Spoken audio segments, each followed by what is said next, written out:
ಅದರಲ್ಲಿ ನೀವು ಬರೀ 250 ರೂಪಾಯಿ ಕೊಟ್ಟು ಒಂದ್ಸರಿ ನೀವು ರಿಜಿಸ್ಟರ್ ಆದ್ರಿ ಅಂದರೆ ಅದು ನಿಮ್ಮದು ಸಂಸ್ಥೆ ಆಟೋ ಫಾಲಲ್ಲಿ ಹೋಗಿ ಐ ಡಿ ಜಾಯ್ನ್ ಆಗುತ್ತೆ. ಅದಕ್ಕೆ ನಿಮ್ಗೆ ಆರ್ ಟಿ ನಂಬರು ಪಾಸ್ವರ್ಡ್ ಎಲ್ಲ ಸಿಗುತ್ತೆ. ನೀವು ಅದರಲ್ಲಿ mobile recharge, current bill, utility ಬಿಲ್ಗಳನ್ನೆಲ್ಲ pay ಮಾಡ್ಬೋದು, ಫಾಸ್ಟ್ಯಾಗು ಆ ಥರದ್ದೆಲ್ಲ. ಅದರಿಂದ ನಿಮಗೆ ಒಂದು 3 ರಿಂದ 4 ವರ್ಷ ನೀವು ವೆಯ್ಟ್ ಮಾಡಿದ್ರಿ ಅಂದರೆ ಒಂದು ಮನೆ ಕಟ್ಕೊಳ್ಳಿಕ್ಕೆ ಸಂಸ್ಥೆ ಕಡೆಯಿಂದ ಫ್ರೀ ದುಡ್ಡು ಬರೋ ಅಂಥದ್ದು. ಎಷ್ಟು ಅಂದರೆ 20 ಲಕ್ಷ ರೂಪಾಯಿ. ಹಳ್ಳಿಗಳ ಕಡೆ ಸೈಟ್ ಇರಬೇಕು, ಒಟ್ಟಿನಲ್ಲಿ ಮೆಂಬರ್ ಆಗಿರೋರಿಗೆ ಸೈಟ್ ಇತ್ತು ಅಂದರೆ ಹಳ್ಳಿಗಳ ಕಡೆ ಮನೆ ಕಟ್ಕೊಳ್ಳಿಕ್ಕೆ ಫ್ರೀ ದುಡ್ಡು ಕೊಡ್ತಾರೆ. ಅದು ಫ್ರೀನೇ, ಯಾವುದೇ ರೀತಿ ರಿಟರ್ನ್ ಕಟ್ಟಂಗಿರಲ್ಲ.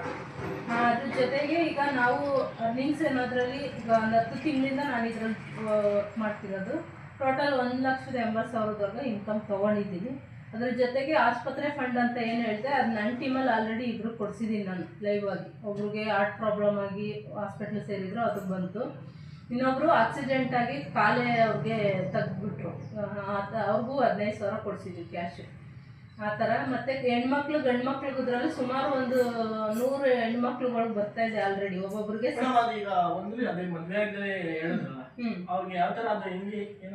ಅಂದ್ರೆ 1 ತಿಂಗಳು ಅವ್ರ ಹೆಸರು ಮೆಂಬರ್ಶಿಪ್ ಮಾಡಿಸಿದ್ರೆ ಮಕ್ಳು 1 ವರ್ಷದ ಮೇಲಿರೋ ಮಕ್ಳಿಗೆ ಎಲ್ಲರಿಗೂ ಮಾಡಿಸ್ಬೋದು. 30 ವರ್ಷದೊಳಗೆ ಮದ್ವೆ ಆಗ್ದಿರೋರು ಅವ್ರ ಹೆಸರಲ್ಲಿ ಮಾಡಿಸಿದ್ರಿ ಅಂದ್ರೆ 1 ತಿಂಗಳು ಮಾತ್ರ ನೀವು ವೆಯ್ಟ್ ಮಾಡ್ಬೇಕಾಗುತ್ತೆ ಮೆಂಬರ್ಶಿಪ್ ಆಗಿ.